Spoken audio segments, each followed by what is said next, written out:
Hey everybody, welcome back to Trinity Dairy. Don't forget to like, share the video, subscribe to the channel, check out our merch store. You know the drill on all that. Today is January 14th, 2024, and winter is finally here. It's pretty cold. It's like 7 below right now, and it's midday. And with the wind, there's a good wind blowing, and I think it's like 24, 25 below wind chill. So it's cold enough for me. It's not too bad if the wind ain't blowing, but the wind kind of makes it nasty. This morning, our hot water for the milk house comes out of our outdoor wood boiler, and I actually had a line freeze up on that behind the furnace because the wind was blowing underneath there, but it wasn't too serious. We got that going now, but we're gonna just kind of go through a Sunday today, so we're not really doing anything more than just chores.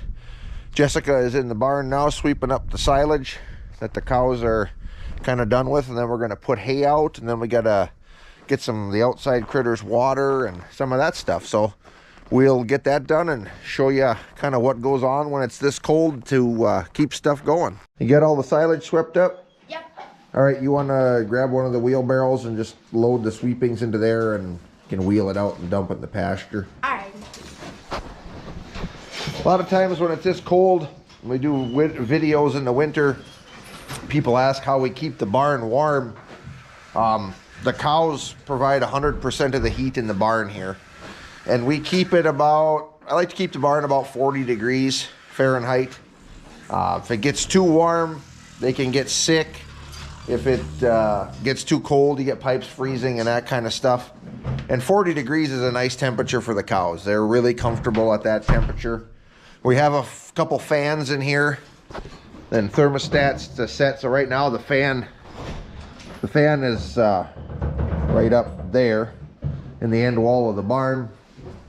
It's not even running now. So once it gets a little bit warmer, I think about 45 or whatever, the thermostat kicks it on and runs till it cools it off. So there's absolutely no other heat source required in here, at least when the barn is full. If I only had a handful of cows in here, we'd maybe have to run something. But the milk house, that's heated. I have a line from the outdoor wood boiler to heat that, and it heats the hot water in there, and that also provides heat for our house. And then I've also been using it for a couple of different water tanks. I started doing that last winter, and it's actually worked pretty well. So we've got a water tank out here behind the barn for the dry cows and heifers, and you can see it's got some ice on it now. It's not very thick because there was cows just up here drinking, but with this cold wind, it doesn't take long to ice over. But yesterday they had this tank drank down, so my wood boiler is right up there, and I had a hose I could hook right to my domestic hot water. The hose, you can actually see the where the hose kind of melted down in, and we filled this tank up with hot water out of there, and it thawed out the whole tank. So the cows came up and drank, and when I come out this morning, the tank was pretty much completely empty. They drank what they needed. There was a little bit left in the bottom that had froze, so they drank their fill and had a little bit left. So this morning I just ran a line out of the barn and just filled it with just regular water out of the barn, not hot water. And they all came up this morning and drank again, and we'll be able to keep this open, and then when I need to again, I'll run a line out of the furnace, and we'll just thaw it back out again. That seems to work really well. And the same for the milk cows. When they go out, I'm not going to let them out in this weather. I've thought about letting them out for maybe an hour or so today, but with this wind blowing and this cold, I think it's going to just cause more trouble than it's going to do them any good, because they're not going to go out and exercise anyway. They're just going to stand behind the barn, and it's not really going to make any difference. So we'll at least wait till the wind dies down, maybe another day or so. So once we're going to get this hay fed in here, and then we will go up and I'll show you my propane stock tank heater that I have for our heifers up in the other building.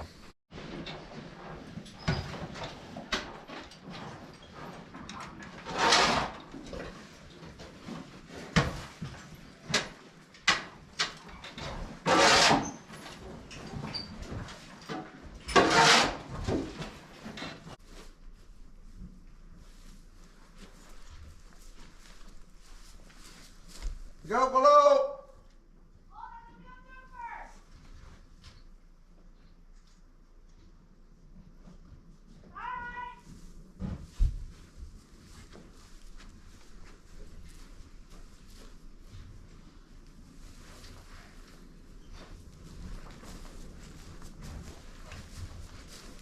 Go below. One more.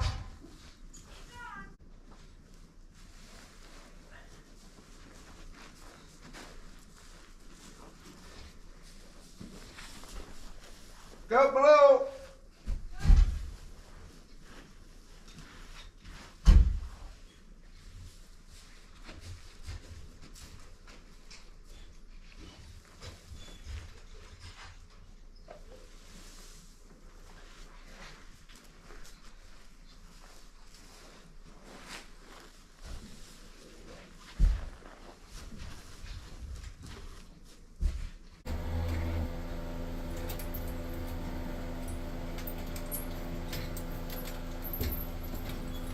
Go below.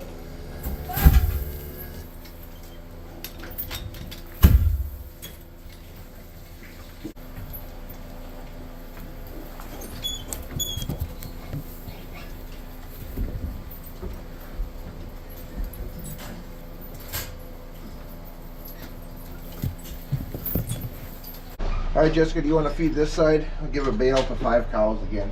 Okay. And then there's a little bit left there you can give to the extra cow. The knife is down here.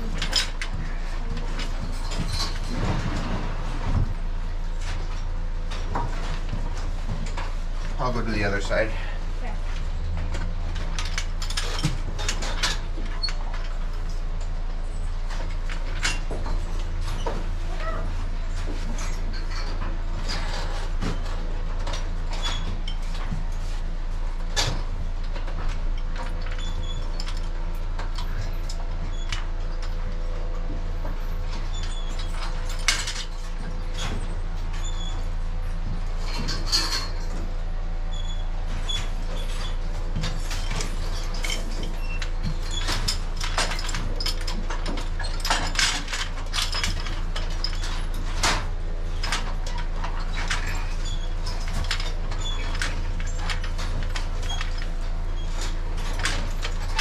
I can show you here in our milk house.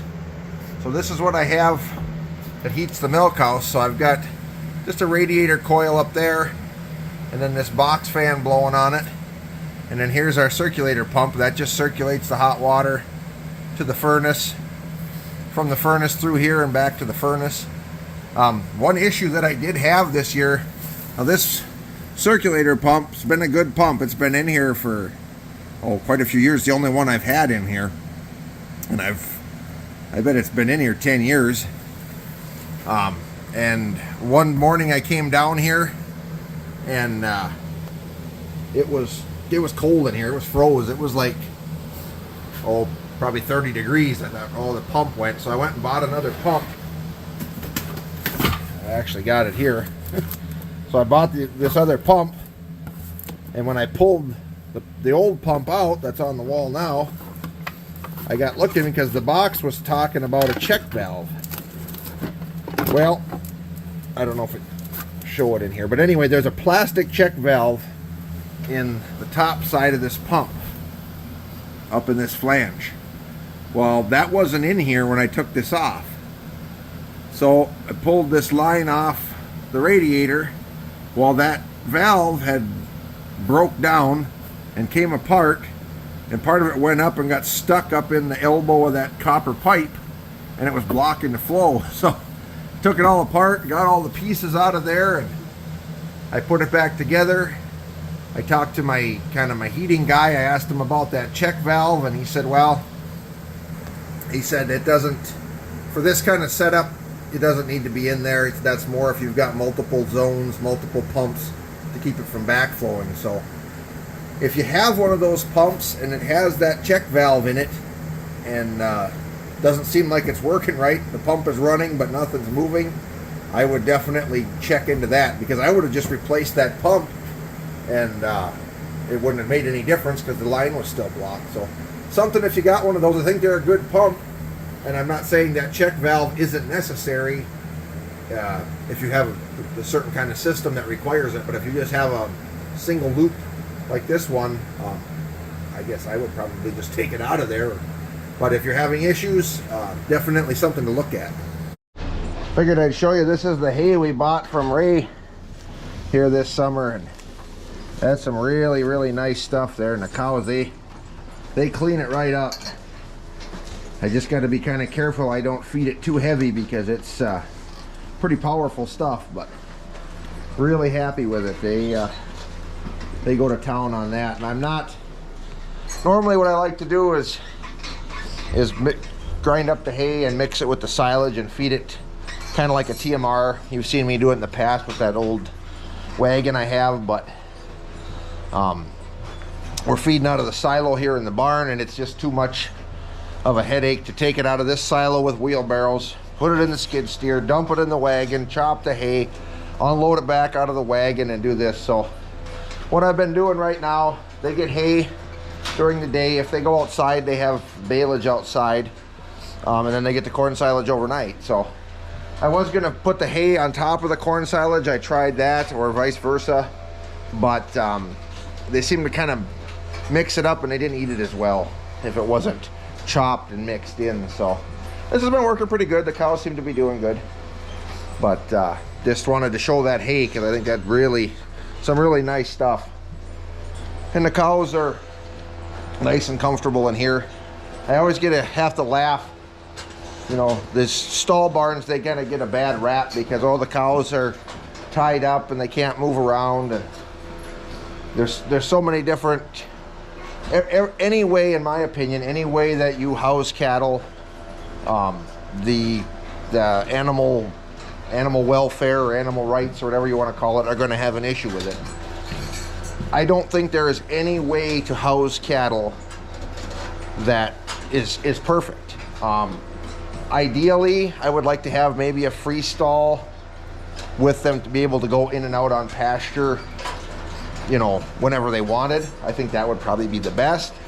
But I've seen cattle that are in free stall confinement full time, and I'm not going to say that they're not well taken care of, but you do have feet issues with them being on concrete all the time. You know, being in a stall barn like this, am I going to say it's perfect? No. You can get leg issues occasionally here and there. That's the way it is. If they're out on pasture, I know some people that have their cows out year-round on pasture in this kind of weather, and that works for them, but there is issues with that as well. I think the biggest issue is the fact that these groups that are pushing against all this stuff, their end goal is to get rid of dairy altogether. They're going to go after stall barns. They already are. They're going to go after free stall. They're going to go after pretty much any avenue of it. So I don't think it's the type of stall or the type of the way you have your cattle housed.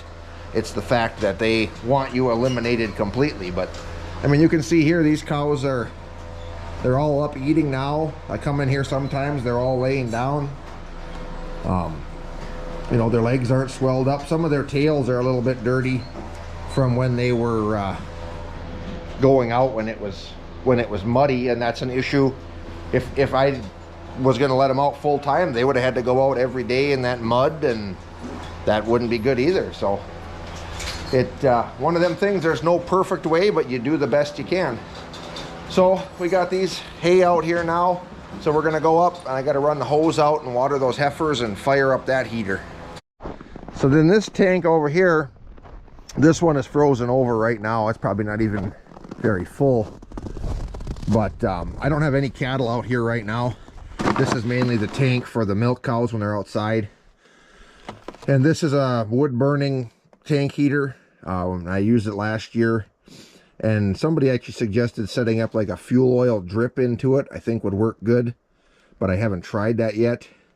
But this one now, because it fills overhead, just put a hose in the barn in this pipe, and I started running the hot water from the wood boiler in here as well. And we had some cold snaps last winter, and it thawed the tank right out. So that's what I've kind of been doing there too. Since there's nothing out here now, I'm not going to keep it full But if I put 200 gallons of hot water in there, that'll thaw that right out, and that seems to work good. You burn a little more wood that way, but those electric plug-in coil type tank heaters, I've had terrible luck. If you don't have a basically hardwired outlet out at your tank, they're hard on your extension cords. I've even bought big heavy extension cords and melted them, and the heaters don't seem to last, and they use a lot of power. So I don't mind maybe filling the furnace an extra time once a day to keep the tanks thawed out. We do have in the barn up here, we do have a heated, it's not a Ritchie waterer, but it's kind of like that for the young heifers in there. But and that works pretty well. Occasionally that will freeze up if you get a wind that comes into through the door just right. But we'll get this one going up here, and I left the pilot light going on that propane one, but I don't know if this wind, if it stayed lit or not. We'll see. So here's our propane one. I've shown that before too, and it's iced up on the top. This thing is supposed to, the pilot light's still going, so that's good. But I've just got it set to pilot right now. So this is supposed to turn on and off the burner automatically with the temperature of the water, but that didn't seem to be working. So once I got the tank thawed out last night, I just turned it down to pilot. And then now when we fill this back up, I'll turn it back on and melt it out. You can see they got open water.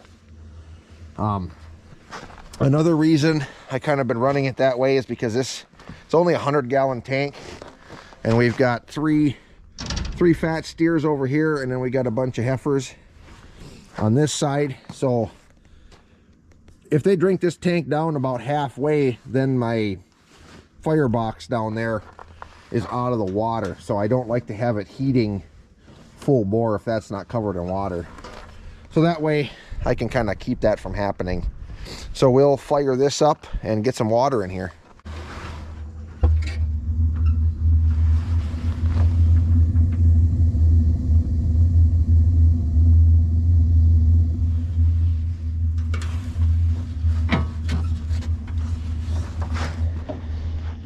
I think actually just that pilot light running, you can see there's steam coming out of the water down there from just that pilot light being on. So that's nice too. That I think keeps your ice a lot thinner if you have to pop it open in the morning.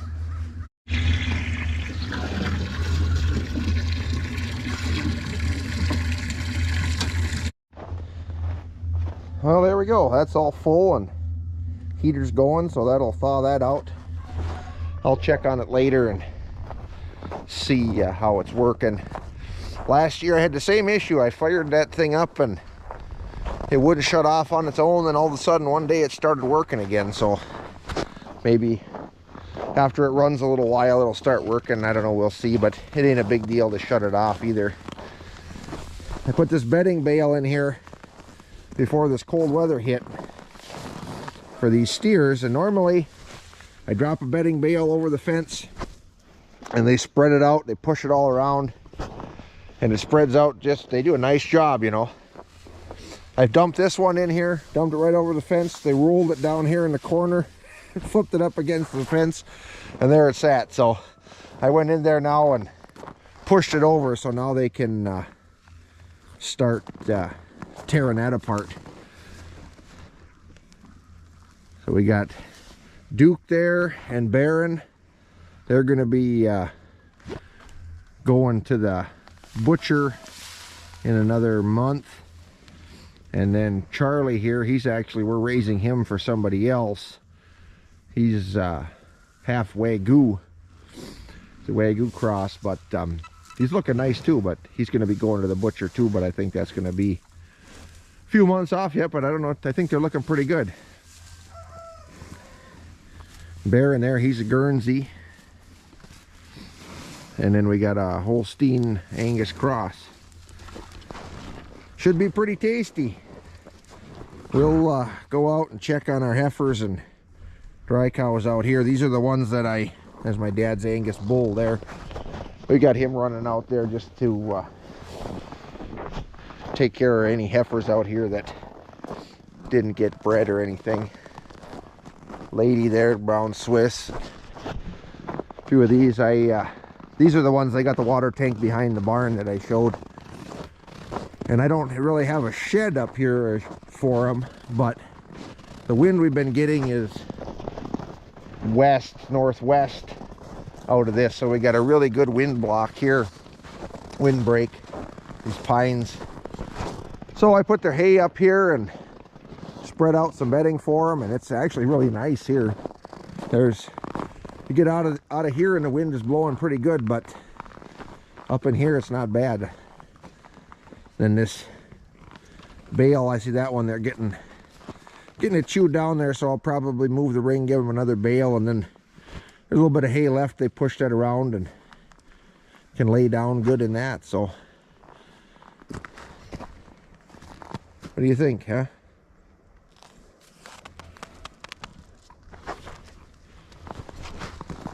All right, well, I think the next project, I'm going to climb up the silo and clean off the walls a little bit.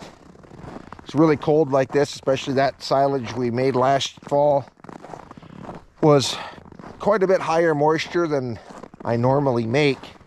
Not that that's a bad thing. It was probably about perfect moisture to go in the silo, but in this kind of weather it freezes to the walls pretty bad. So it's important to get up there and try to keep them clean before it builds up too much on you. That already kind of did get away from me in one spot a little bit because that silo is not perfectly round. It's a little bit egg-shaped, so it has a wide spot in it. So I'm going to climb up there with the pickaxe and or a bar maybe and trim that off a little before I feed tonight.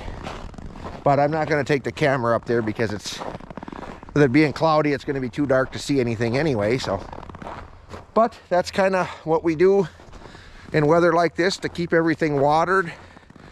Like I said, the little ones in this barn up here, they got electric heated water. That's nothing too fancy about that.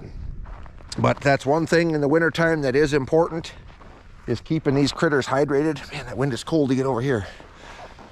A lot of times you don't think about that in the winter because, you know, it's not hot, anything like that. But it's probably just as important or maybe more important in the winter than in the summer, because a lot of times in the summer, if you got some, you know, some moisture, they will find a little pond or something to drink out of. But they can eat the snow here, but that doesn't really get them enough. And that's another reason too. We've got some outside huts for the little calves, but that's kind of why we went away from using them in the winter.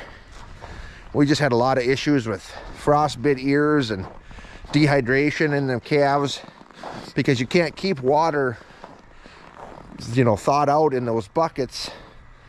We tried giving them bottles of water, but it was just kind of a pain. They work all right in the summer, but the ones in the barn work way better. You can keep water in front of them full time, and that's always nice to have. So anyway, I hope you enjoyed this video. It's probably not too long, but again, if you're not subscribed, hit the subscribe button on the channel there. That really helps us out, helps grow the channel, lets YouTube know that people like the videos, and really helps keep the channel going. So I want to thank everybody for watching, and God bless, and we'll see you in the next one.